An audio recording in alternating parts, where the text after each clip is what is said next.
Hello and welcome to Riding Bikes. Today I'm going to tell you the secrets of how to get the full life from your motorcycle chain. So I was watching yet another video on YouTube on chain maintenance the other day and I couldn't help thinking, I've got to make part 2 of my original video. People have to know the secret. So in this video I will likely cause you to both shout at the screen and troll me in the comments. Before I upset you with my opinion, remember to give us a thumbs up and smash that subscribe button if you find any of this useful. I really appreciate it, please. Anyway, welcome to my scandalous opinion on chain maintenance and chain cleaning. So there are 49,000 videos on YouTube and counting about cleaning and lubing your motorcycle chain. And I've not ever really seen anyone talk about what I'm going to talk about today. I am working on my 690 today, but what I'm going to show and tell you is applicable to almost all chain-driven motorcycles. But before I get into it, I should probably vaguely validate my opinion on where it comes from. So I live in the ever sunny, soon to not be so United Kingdom, and I and the many bikes that I have loved and lost over the years have done more than enough miles to circumnavigate our glorious globe. Thousands upon thousands of miles of all sorts of conditions. Snow, endless rain, salted motorways for hours and hours and hours, arid dusty conditions for days and days and days on end, mega deep mud, river crossings, hailstorms, you name it. So many miles. Oh, and really, really, really beautiful, sunny, dry rides. I really miss riding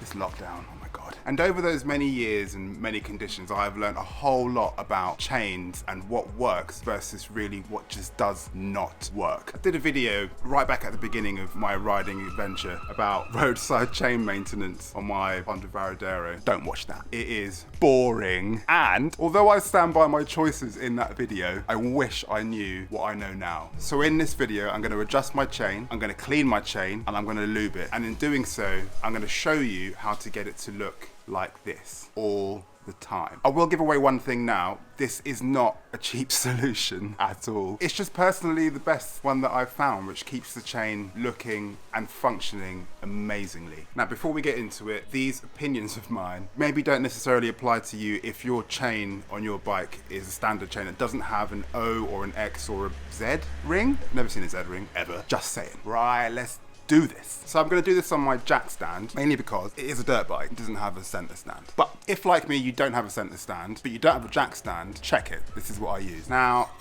I have got one of these trail stand thingies, and they are awesome. So handy on the trail if you haven't got a center stand. Can't remember who it's made by, some guy in the States. I'll put his name on the screen. It's pretty straightforward. You set it to the height that you want, pop the Velcro around your front brake to lock your front brake, put your little pin through it, and you jack the bike up. And you can use the jack up the front, you can use the jack up the back, you can change tires, you can do this, you can do that. They are brilliant. Just find somewhere where it's stable. That's the important thing. And don't forget to lock the brake. Real bags. So I'm gonna use my soon to snap in half jack stand, because how you jack it up is not important. I'm making a video. Oh my God, get on with it. Stage 1, check your tension. Black up.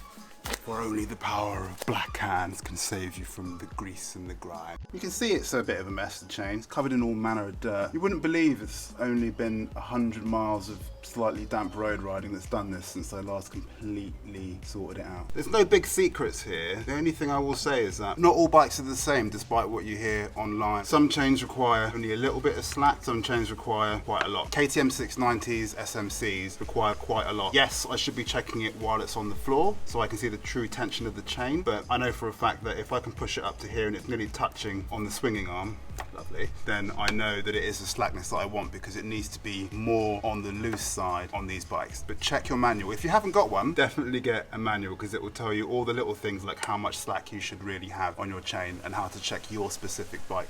But for me, I'm fairly happy with that. I'm going to wait until I've done the full clean down and the lube before I properly check it. And if you're wondering why the 690s and the SMCs, why these have to be so much on the loose side, the counter shaft, which is behind here, it's the rod that your sprocket goes onto. If this is too tight, pulls on that sprocket a bit too much, and the seals that stop the engine oil from coming out from past that counter shaft basically degrade. And what happens then is all your oil from your engine starts to come out from behind your sprocket, which is an interesting way to lube your chain, but it's not that great for the engine. And remember, when you check your chain, remember to check it on the floor. You can check it on a stand as well, but check it on the floor, and remember to check it in 3 different places, not just in one place, because it can be different. So for instance, here I'm going to watch my master link, gonna send that round to the top round here. Similar tension. We'll send it a little bit further along. Similar tension. Right back round. There it is. Similar tension. I'm happy with that, but I'll check it at the end anyway. Here's a quick tip. I went on a European road trip, 5,000-6,000 miles. One thing I checked, but didn't check properly, was my chain. I did everything on the bike beforehand. I changed the head bearings, changed the ball bearings, changed this, changed that, changed the oil. Did all this stuff, and I checked my chain only in one place. And then when I got halfway through France, well, no, it wasn't even through France. It was like 3,500 miles in. The chain did not sound right, and I got off the bike and I looked at it, and it was really saggy. Well, that's weird. I've only done, I've been lubing it and whatever. And then I wheeled the bike forward, just 1/3 of the length of the chain. And it was tight. And again, 1/3, and it was not quite as tight. But on one section, it was really loose. Now, I put that down to that supermotor and how I just spent too much time trying to back it into corners. But I'm just painting myself slowly but surely. And so I ended up at a BMW dealership, and they were closed, weirdly enough, but someone knew the number for one of the head technicians. I didn't speak any Italian, but they managed to get this guy to come down and took the bike into the workshop and had a look at the chain, and in our best English and Italian, we managed to work out that he was trying to say to me that, could I not wait 2 days for a chain to turn up? Now, naturally, this trip was pre-booked, hotels, everything, and we were, I was running out of money, so I couldn't afford to stay in this town for 2 nights waiting for a chain to turn up. And so he gave me a really handy tip, and that was, if you do have a chain which is basically knackered and needs to be changed, and it is super loose in one section and tight on the other, put it on the tightest section at the bottom, and then set that to the minimum allowed movement, and then go from there, but take it easy. And I did that, and it lasted 3,000 more miles on that trip. Can't thank those guys enough. Really can't. Thank you, BMW, small town, middle of nowhere in Italy. This is what they're talking about with Corona. You just can't help touching your face no matter what. So I'm not going to waste my time on how to adjust the chain. There are literally thousands of videos on how to do that on YouTube and Vimeo and whatever. There's just thousands. If you need to know that, look at your service manual. I'm happy with where my chain is at the moment. Let's crack on with stage 2, cleaning it. So for the cleaning stage, if you're doing this at home or in a garage, you will need Blue Roll, decent chain cleaner. Can't be dirty from the last time you used it. It has to be clean. So get it in the sink and wash it up with washing up liquid. Gloves, obviously. And you'll need patience, because this is long, especially when you're trying to get a chain to go from really dirty to gleaming. So, Blue Roll down, gloves on, we've got our brush, and now we need something to clean it with. So my cleaning choice is the first of my scandalous opinions or secrets on how to really maintain your chain and get it to look like that one did at 4,500 miles of off-roading. Kerosene, as recommended by most manufacturers when you look at your service manual, kerosene does in fact ever so slightly manage to penetrate the seals, the O-rings, the X-rings, the Z-rings on your chain, which is bad, because then it's getting all the grease and stuff out from inside your chain. And some people will say that kerosene actually dries out the rubber O-rings, but that's not confirmed. Either way, my biggest issue with it is not that it potentially dries out rubber O-rings, it's more that it can potentially penetrate the O-rings and get to the grease that's not supposed to be exposed ever. Thanks, Ryan, for proving that. So my rubber-friendly secret to cleaning your chain is in fact expensive silicone spray. Why? It doesn't interfere with the seals. It's amazing for shifting dirt, way better than you think. And in the unlikely event of it creeping past your O-rings, it is in fact a lubricant. No-brainer. Look, I'll show you. Right, so we've got our Blue Roll down, we've got our expensive silicone spray, and we've got our clean chain cleaner. Right, a few spanners to hold down the Blue Roll. Now, first things first, you need to soak it, so let's just do that. You can probably already see the difference it makes. So I'm going to start with the inside. It's going to get in there like that. You've got to push down. Not too aggressively, but just enough to know that those bristles are getting in there and working their way through. And I can see where I've been brushing because there's sideways marks.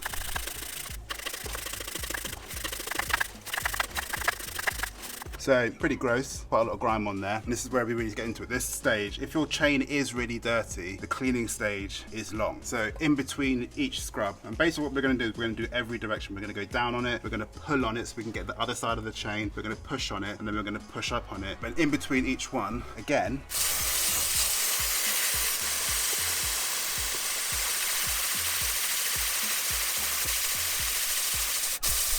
already absolutely loads better. And now we're going to pull on it, get in underneath, or you can do it the other way up, whichever gives you the most bite. Give it a little tug.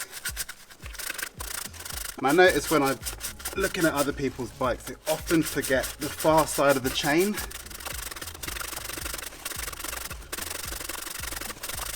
and we're pulling. So we're going to give it another blast, and then we're going to give it a bit of a wipe down, so we're not just smearing around all the dirt from before.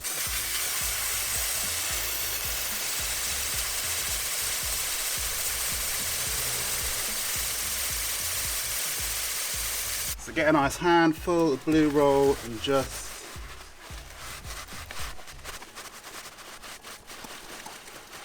look at it. Absolutely. Loads of it.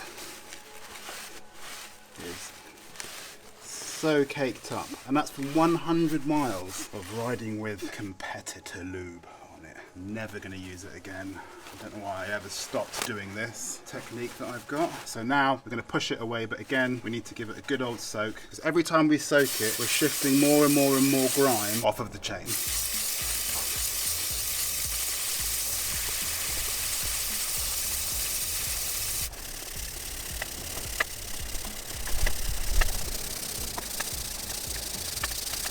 So now we can even see that as I'm going through and just cleaning it, it's loosening the chain up. It's no longer filled with gunk and really stiff.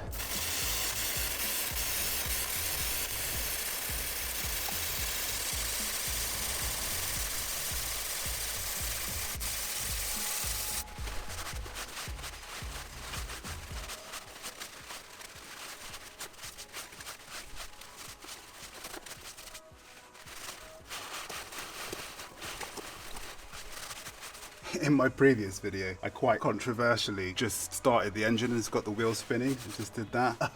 Oh, the trolling that I got. So yeah, so be careful with making sure that you don't get your fingers anywhere near the sprocket or end up getting it caught or anything like that. Be super, super careful, because apparently, according to the last video, people need to be told that. This is not abundantly obvious. Wow. So I'm going to give it one more blast and a wipe. I think it's pretty close.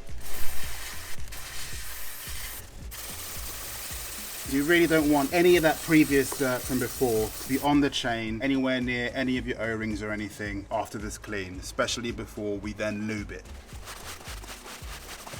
So that should now be just a very light grayish, yeah, real bags. Stage 3, the lubing. What to use? What do you use? What shall we use? Should I use this stuff? Should I use this stuff? Should I use this stuff? Should I use any of these things? Oils, sprays, brush-on lubes? There's so many options, but they're all rubbish. Let's think about it. What is it that murders your chain? Obviously it wears through use. The inner links are packed in grease, and the O-rings keep that grease in place, separate from the elements, water and rain, all the bits and bobs and grime. So those O-rings, those X or Z rings, they are crucially important. So what are the two things, in my opinion, obviously, because that's what the internet is about, two things that are most likely to destroy your rings?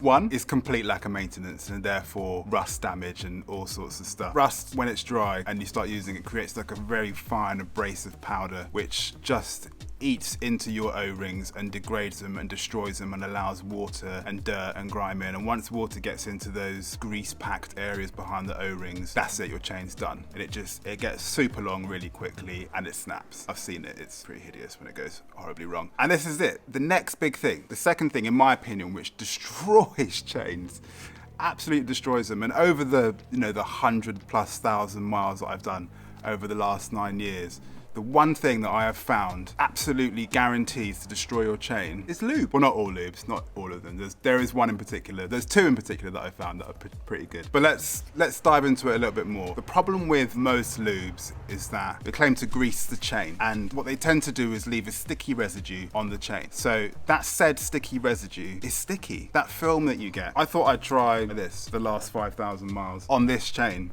and it is one of the thinner of the sticky residues that I found. But as you can see, even after 100 road miles in damp, not hideous condition, it was so sticky that it collected so much stuff that it completely changed the color of the chain. You saw the amount of black stuff coming off of it. That's like a high-end, expensive chain lube, which I spent quite a lot of money on. And to be honest, I was really disappointed, especially knowing what I know and what I did with my previous bike and my previous chain and how long that chain lasted and looked immaculate and only needed one adjustment after 4,500 miles of almost entirely off-roading. One adjustment, just one. So I say no to almost all lubes, apart from one from now on. And if I'm in a pickle, there is another one. So after using this, I couldn't help noticing that like almost every other lube that I've tried, you ride through mud and it sticks. You ride through any sort of dust and it sticks. And that mud and that dust does the same thing as rust. It eats away your O-rings and it destroys your chain. No more of that stuff, just no. So, drum roll please. What is the miracle lube that I absolutely swear by?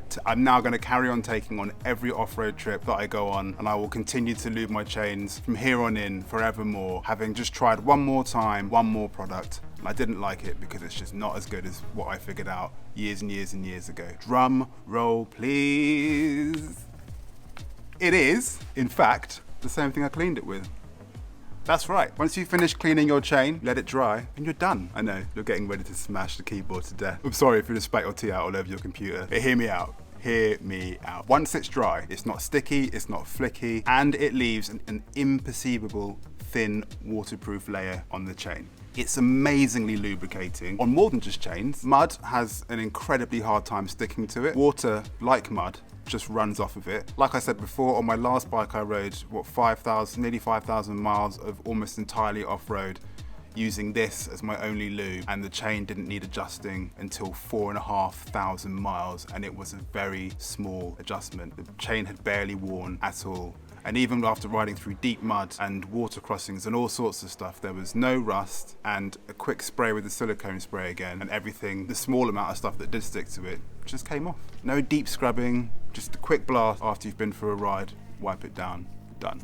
Does it get better than that? Does it? I don't think it does. So before you start smashing a hole in your keyboard to tell me that I'm wrong, like, I'm not just making it up. This isn't clickbait. You know, go over to Fortnite and watch Ryan's review of all those different lubes and cleaners that he tried. And the one thing that he misses in all of them, weirdly, is silicone spray. I don't know why. I'm sure some of you will telling me why. But my one bit of advice is don't buy cheap stuff. Over here in the UK, you can get cheaper silicone spray from places like Halfords. Their new formula is not very good, not compared to, you know, the likes of WD and other ones out there. So yes, it doesn't look like it's covered in sticky stuff. In your mind may make you think that it's protected, but just remember, sticky stuff sticks stuff to it. Doesn't make sense. Doesn't make sense at all. So if you're wondering why, with this chain, with this bike, I tried using Motorex dry chain lube. A, I'm not afraid to try something else. And B, I got sucked in. I trusted the opinion of a man who was sponsored by Motorex, and I believed it. He's still a hero though. That's it. Let me know what you think. That's my 2 pence. Just one honourable mention. For years, I used heavyweight differential gear oil. You can pour it on, you can keep it in a little bottle, and you can just blub it onto the chain and rub it in when you're on the road. And I absolutely swore by that stuff. That's what my previous video was about. Don't watch it, it's boring. But I discovered later that when I started off-roading, that differential gear oil and anything wet and deep comes off quicker than a condom. Thanks for watching. Like, subscribe, leave a comment, tell me what you think. Is there something that you found that you think is the miracle lube? This is the all-in-one, I think anyway. Thanks for watching. Oh yeah, now that you've lubed your chain, don't forget to check your tension. Use your manual. Peace.